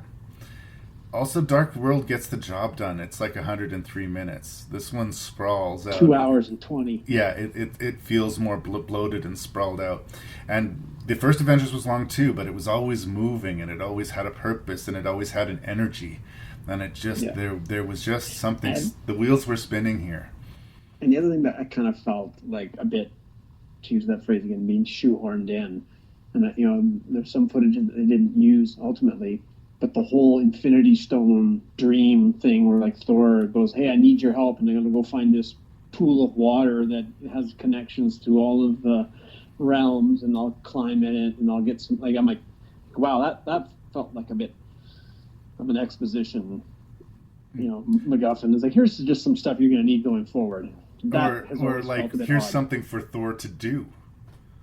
Right. Because a lot of the characters just don't have a lot to do until the robots show up to start fighting. I feel like I'm being really mean to Age of Ultron, but like, I can't. But you're right, though, in terms of like some of this stuff gets, you know, pay off later too, like with the whole Iron Man, like in the Hulkbuster Hulk fight, gets brought up for Civil War in terms of reasons for the Accords, as does Sokovia. And we get introduced to Andy Serkis's character Claw and the vibranium, and you know, we get these little tidbits, and you know, we're setting up some Black Panther stuff, and even though maybe we don't know it yet. And the William Hurt character is going to start taking more of an interest in the Avengers going forward because of all of these tragedies that are playing out. Yeah. Joss Whedon kind of lost his relationship with Marvel over this. Well, I mean, it was a difficult production. I think like they were going to go their separate ways after this movie, but it kind of seems like it went from the movie he was desperate to make to the movie he couldn't wait to be finished. And the fact that he jumped ship almost immediately to the DC universe kind of felt like a little bit of a fuck you. The crazy thing about the movie he did for them is like, well, he was picking up the pieces after Zack Snyder left, but that movie doesn't feel like a Zack Snyder movie, and it doesn't feel like a Joss Whedon movie. I don't know what the hell happened there. I keep on hoping that, you know, Joss Whedon's going to bounce back, because it feels like the first Avenger put him on the top of the world, and the second Avengers kind of kicked him off of it. I would like to see, you know, more from Joss Whedon. I'm not giving up on the man. And I don't think it's all his fault. I have the feeling like there was some shit going on behind the scenes that was hobbling this movie a little bit. And it certainly didn't hurt its box office. But no, I don't know. I don't have the feels for this one. Right. So, well, interesting about this too, you mentioned Natalie Portman earlier.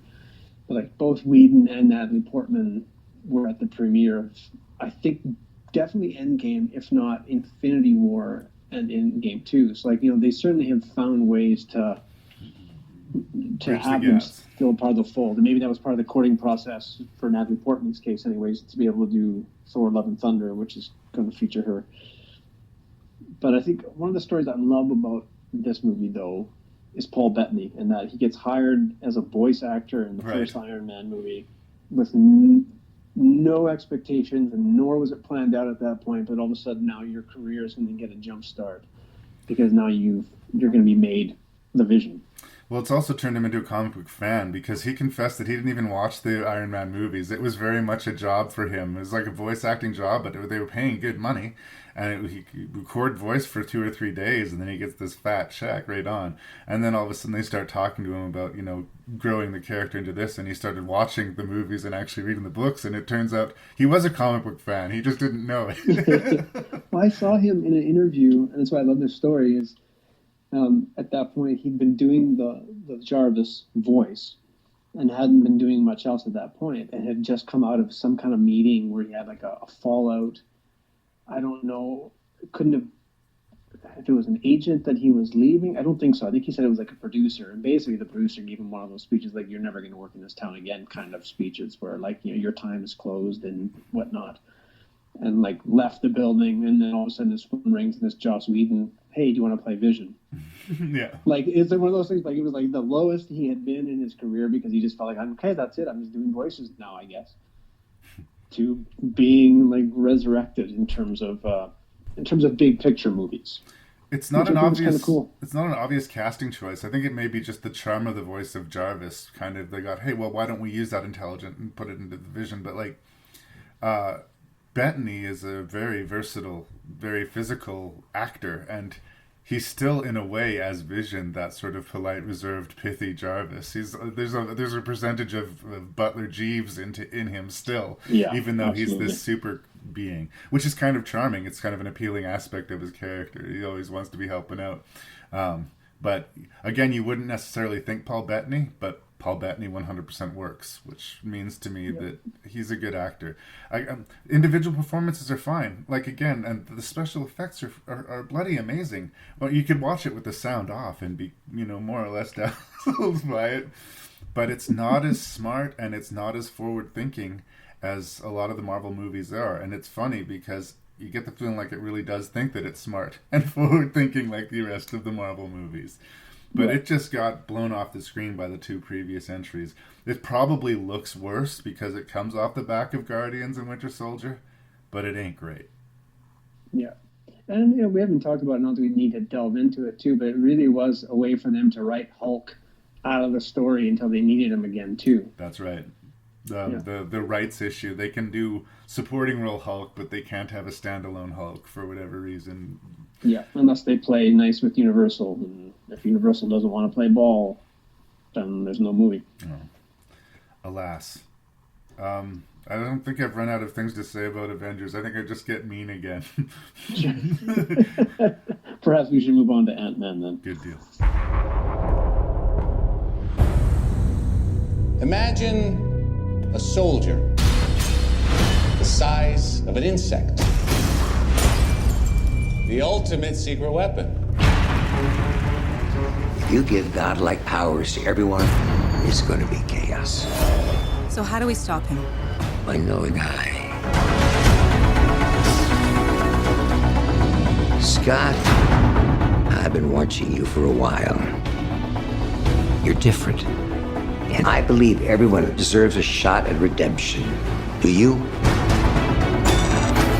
Absolutely. My days of breaking into places and stealing stuff are over. What do you want me to do? I want you to break into a place and steal some stuff. Makes sense. Are you ready to become the hero? Now, the suit has power. You have to learn how to control it. And these are your greatest allies. You're kind of cute. Whoa. When you're small, you have superhuman strength. You're like a bullet. So you need to know how to punch. You want to show me how to punch? Show me how to punch. That's how you punch. So much like we talked about the Thor learning that Thor's maybe better at being light than dark, I think maybe Marvel learned after Ultron that it's better at being light than dark, especially coming off of the warmth that was Guardians of the Galaxy to this apocalyptic mess that was Ultron. Let's change things up significantly. Let's do something that is tonally just a comedy, which I think in a lot of ways Ant-Man, you could argue, is as straight a comedy as we've seen from the Marvel Universe. Absolutely. And let's tear the action down so that instead of it being the stakes, being the end of the world, it's a battle over some new tech. It's a battle over some new tech, and it's a guy who wants to get out of all of these troubles so he can hang out with his estranged daughter. And we're gonna make this movie as charming and as self-contained and as it's like a one-off issue. You know, instead of having this great overarching epic thing that they're going to try and squish into one movie, they're going to give you a one-off. And within that one-off, they're going to show you the origin of this nouveau version of Ant-Man. It's not the original Ant-Man. They've created a new version of Ant-Man, but he respects all the rules and the world of the original Ant-Man. But basically, Paul Rudd, the ever-charming Paul Rudd, through a convoluted sort of narrative, ends up stealing this suit from Michael Douglas's character, which gives him the ability to change his size. And yes, that changes his life. Michael Douglas is really worried because he has a rival in his business played by the really solid actor Corey Stoll. Really like that guy. Who's about to crack this technology that Michael Douglas has basically spent his life trying to keep under wraps. He likes this Paul Rudd character, sees something in him, and thinks that maybe he can use the suit to get rid of this new tech before it becomes a real problem on the world. That story works. The mentor story between Michael Douglas and Paul Rudd works. The relationship between Paul Rudd and his daughter works. And the overarching adventure versus Corey Stoll worry maybe works the least of those three things, but works enough that I'm all smiles. If this was the apology for Age of Ultron, apology accepted. I like how much I laughed during. I like how much I laughed. Making this movie before Ultron had hit the screens, right? So you're like, again, it's that delayed thing. But I think you're right. I think they're probably onto something in terms of. But then I look at who's writing it too. Like, they still gave Edgar Wright a partial writing credit. Yeah. But then it's, Paul Rudd was a co-writer with Adam Kay. Who like, as stupid as they are, like, I love me some Anchorman. Give me some Adam McKay and Paul Rudd. Yeah. And you would think that, you're going to go too far with it. But they don't go too far with it. They go pretty far with it. I think the closest thing, that Michael Pena character, his monologue, which is amusing, that might be the thing that pushes it maybe just a little bit too far into broad comedy. But he's so likable. But I would argue not, because obviously it was popular enough that they do it again. Right. Not to jump too far ahead, but they use that storytelling device, that framing device again in the sequel. I think it's all a matter of performance. I think if you had the wrong guy doing that it would not have worked. That actor made it work. It's another one of those movies where it's full of familiar elements, down to his sort of team that helps him pull off the heist and the mentor relationship with Michael Douglas. I mean, it's a movie built out of pieces that we've seen from other movies and comic books. So you said the word right there. Like, we talk about, Winter Soldier being a spy or an espionage type. So this is a heist movie. Yep. They use the H word, and like, that's exactly it. If you look at it through that lens, it's like, it totally does what it's supposed to do. The other big compliment I will pay it is the thing that I was worried about, the thing that I didn't think would work, I thought would be too silly. The whole idea of him being able to manipulate the ants ended up working really well for me. In fact, I keep on talking about Tristan. My son's favorite thing in this whole movie is the pet ant. The idea of that giant ant that they ended up keeping around the house. For some reason, he thought that was hilarious. But it's one of the more stranger comic book things that he can, control an army of ants, and how can you possibly use that to your advantage? Oops. Well, how can you possibly use these ants to your advantage? And to the movie's credit, they find ways. They find ways. Yeah. Well, and similar to Guardians of the Galaxy, like outside, like even someone who did, collect comics in kind of in the 90s, Ant-Man was not one that was on my list. Like, I knew it was out there, but it was not high. So it has a certain advantage, like Guardians did, in that the larger movie-going population is not going to have any expectations to set against. Like, I guess at that point, it's like, okay, we're 12 movies into these Marvels, so like there's probably an expectation in terms of them wanting it to be good, but they won't know what the story is or what it's based on. Which, I think is good, is really good. Well, it benefits because I think most people are like us who are less familiar with the comic book character, although it's sold enough that it's been an entity in the world, I think, since the 60s. Ant-Man goes back. Ant-Man was one of the original Avengers. Ant-Man and Wasp. Yeah. But I think the movie going public, this was relatively new, so I think that we went in more forgiving of some of the elements that were familiar. I think the only thing in the movie that was just there to set up future movies, well, the origin of Hank Pym's missing wife and Evangeline's Lily character pretty much entirely.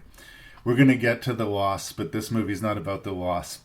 This movie's about Ant-Man. So there she is, but she's kind of waiting in the wings, largely, in this movie. But it doesn't spend a lot of time on it, and she still has her own sort of beats and a few good lines and things to do in the movie. Yeah. And the movie, I like the energy of it. I like Corey Stoll too. They have a really great, evil villain moment, like you talk about when they kill a guy to show that they're bad. When he shrinks this rival in the bathroom, and he shrinks him down to this tiny little spot on the floor, and then wipes him up with a piece of Kleenex and flushes him. Like, hey, that's like a completely, you got away with that murder. No one's ever gonna be able to convict you for that murder. But it's a strangely, incredibly violent, not violent scene. Yeah. Like, you can watch that with your kids, and their kids won't be traumatized by it, but like the idea of it is really awful. And who knows, like, did he just turn him into goo, or was he just shrunk micro small? Like, what was his experience of being wiped up and flushed down the toilet? Was he dead already? Was he still in some sort of tiny macro form? I think we can say he's dead, because that's my take of it. That guy, I love that there's a huge climactic battle that takes place on top of a kid's play train set, and that they play that for all of the mock stakes of that. Well, and just keeping it like from their perspective, but then taking the shot outside and just letting us just like toys falling off, but like this epic battle is happening inside it.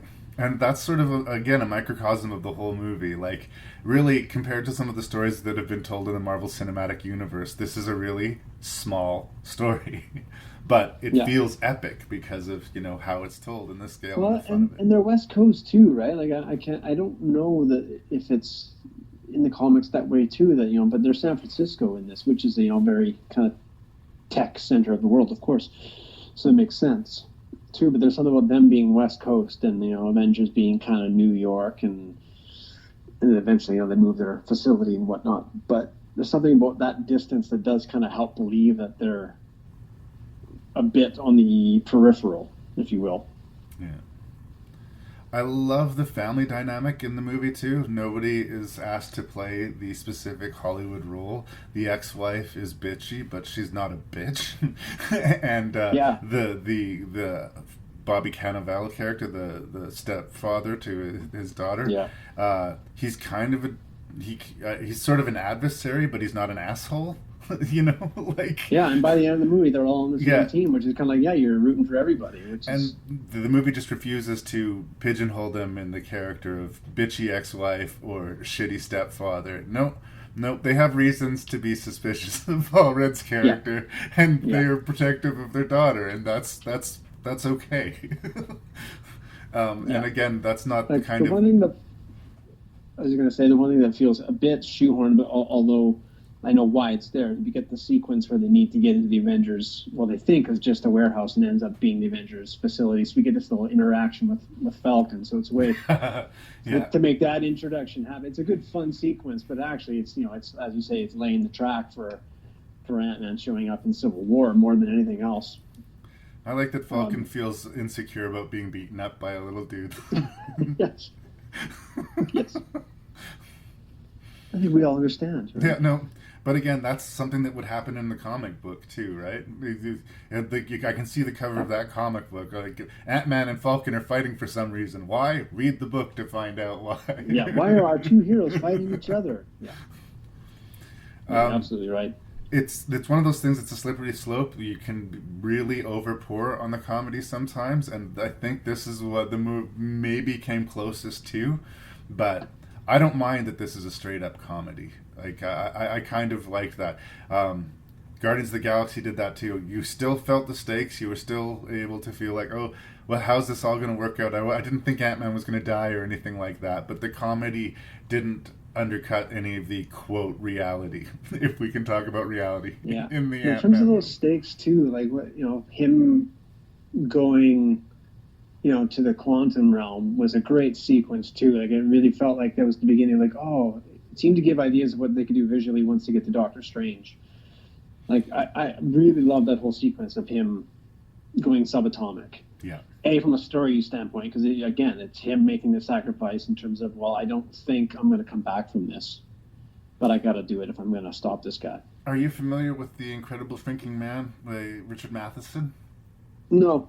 It's just an interesting concept. Like, in that one, it's much more of a horror construct. This guy gets rained on by this weird oily substance while he's out on his boat one day and just starts shrinking and shrinking and shrinking and shrinking and shrinking, and he never stops.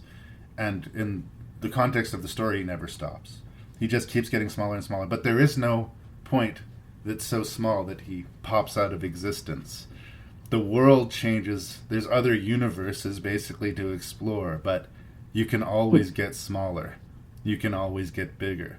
There is no absolute tiny, and there's no absolute big. And that's a philosophical sort of abstract concept. That's weirdly terrifying to think. Is there a spectrum? And if it is, where on the spectrum are we? Are we big? Are we small? Is there such thing as big and small? Like, this is an entire world that is being kicked down and that can be explored and used and will be used going forward. It doesn't seem like it's as big as world as outer space or as the supernatural, but it is. Yeah. It really is. And it also gets into that whole Inception idea of how time travels. Once you start going down into these macro levels, like, you start experiencing time differently than other people as well. So there's all sorts of strange depth to this goofy, funny comedy. Yeah.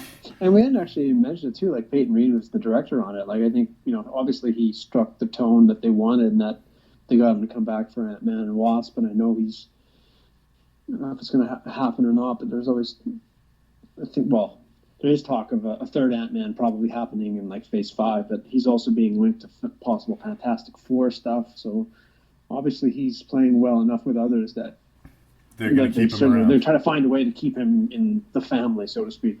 Yeah.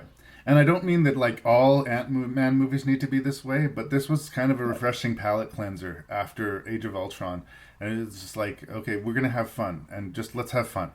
No, that's okay. We're allowed to just play for this movie. We're going to introduce you to this fun character. He's going to have more to do later on. But everybody smile and eat your popcorn. Marvel Cinematic Universe shall chug on. And for that, I am grateful to it. It's not maybe top tier Marvel, but it's solid as a rock to me. Yeah, I agree. Good enough? Good enough.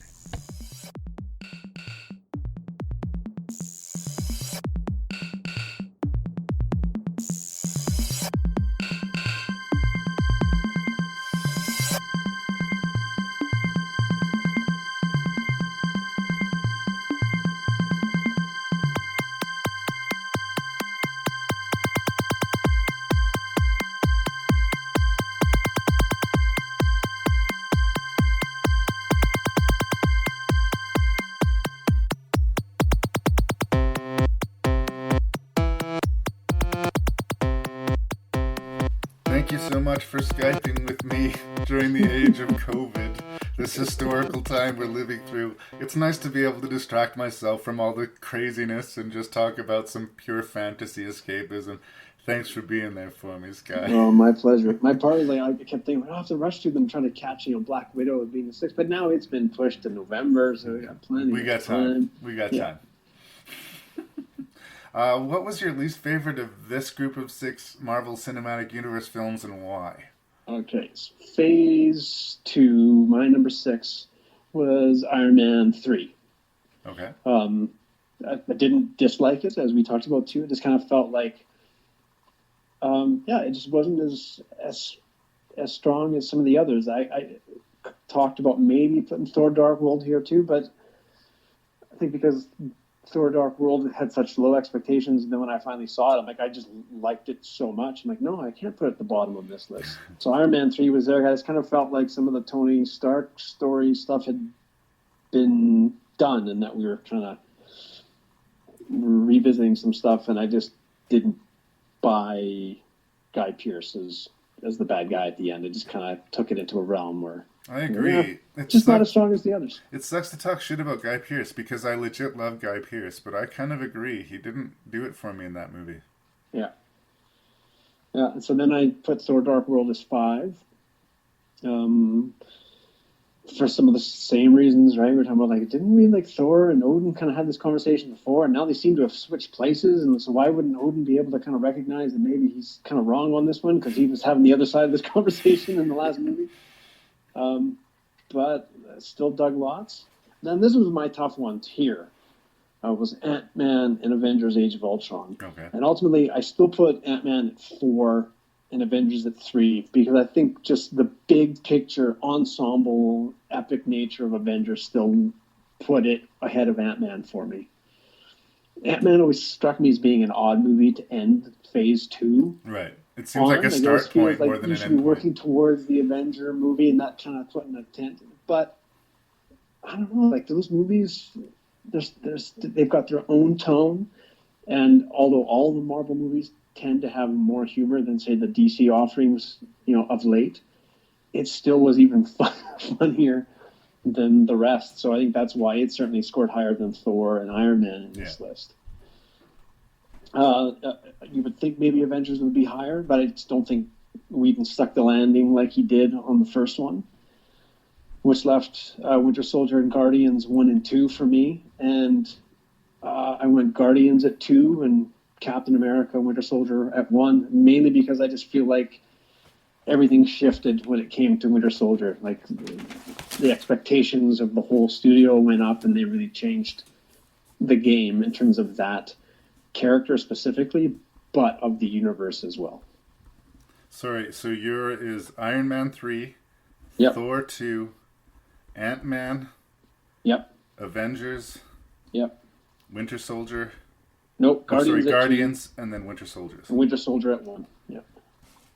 I think we might have gone 0 for 6 here.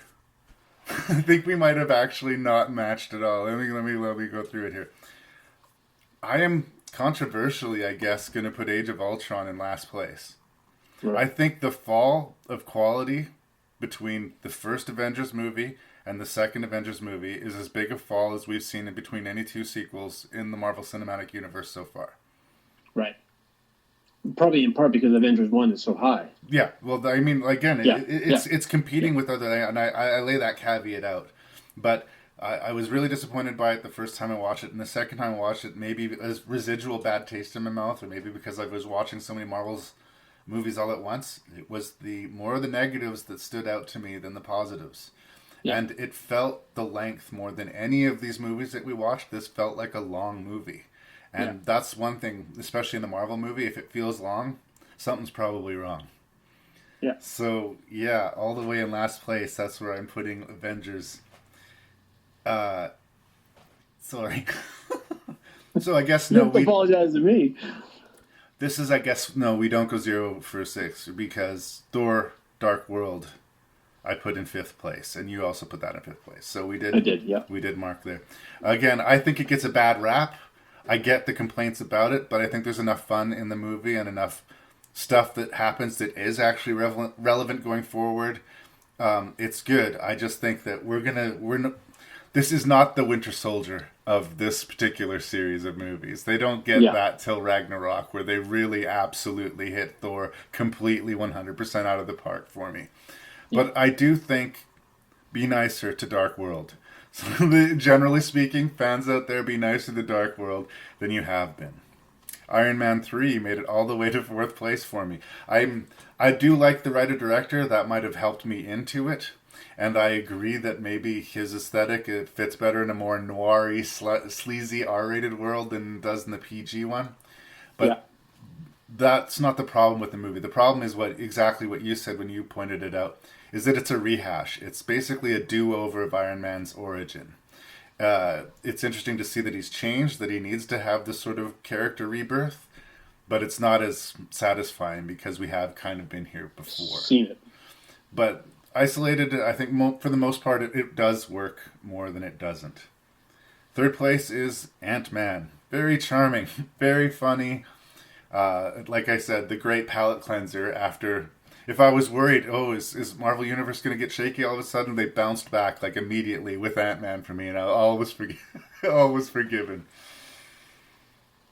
Top 2 were super, super tough, but I ended up going with Winter Soldier at number 2 and Guardians at number 1. And they're so close, Skye, that I based that decision basically on... I'm imagining if I look back on my life, which of those two movies will I have probably watched more? And my guess is it will be Guardians of the Galaxy, just for the fun and the energy of the movie. And it's kid-friendly. I can watch it with my mom. I can watch it with my kids. I can like it. It's a great entry point. You can enjoy this movie and not have seen any other Marvel movies.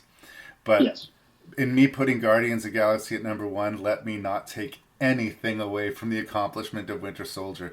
In a lot of ways, the Winter Soldier is a greater accomplishment for me personally, and that what it did for the Captain America character and how much they upped the game for Captain America as an entity and in this whole movie franchise. All of a sudden, like, that arc, that character's arc, is one of the most important and interesting things in...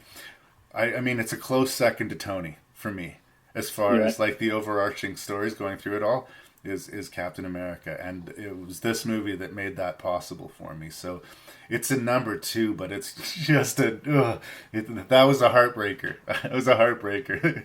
So, well, really, like apart from being drastically different on Avengers, on Avengers, the other ones are all kind of within one, like in terms of, that's the big wrench.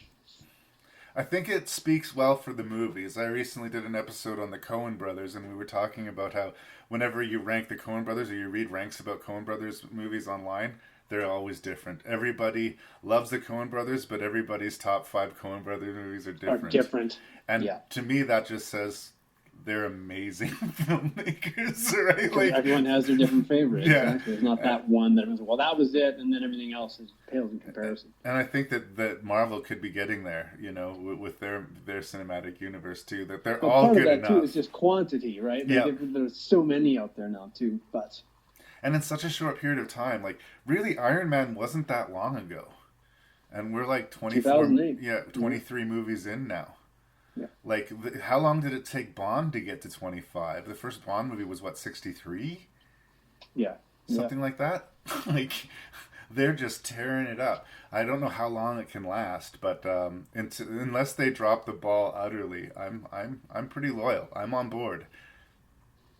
Well, there's something to be, and I think it happens maybe now because of Netflix, and that people can kind of get their long form story content in a way that isn't like having to wait every week, right?